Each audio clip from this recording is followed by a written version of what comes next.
मी राजू गोविंद महाडिक. मी इथं 6.5 वर्ष झाले कल्पवृक्षच्या प्रोजेक्टमध्ये इथं राहायला आले. कल्पवृक्ष आउटस्टँडिंग आहे. इथला जो हवामान आहे मिनी महाबळेश्वर आपली ही प्रोजेक्ट आहे. नूतन प्रशांत कोडके.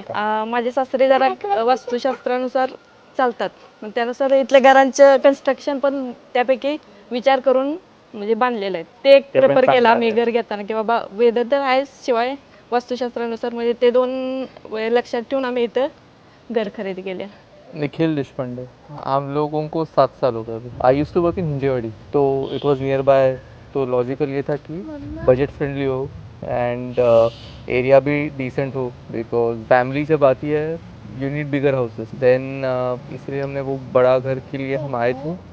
तो उस टाइम पे फिर हमने देखते देखते किसी के रेफरेंस से यहाँ पे आए, अच्छा लगा तो हमने बुक कर लिया था. माझं नाव मंगेश मंडलिक. शर्वरी म्हणजे माझा डिसिजन होता. मी बघायला आलतो इकडे या साईड आणि अचानक मला ते आवडलं, लोकेशन वगैरे आणि सगळ्या गोष्टी, आणि एका दिवसात फायनल केला आम्ही. असं नाही की 2 महिने 3 महिने, डायरेक्ट फायनल केलं. सेफ्टी पण छान आहे, म्हणजे मुलं वगैरे आता एकटे खेळतात खाली इव्हिनिंगला वगैरे, तर आहे म्हणजे मोस्टली जे गेट आहे त्याचं बाहेर वगैरे नाही जात, आणि वॉचमॅन वगैरे छान म्हणजे लक्ष वगैरे देतात मुलांकडे.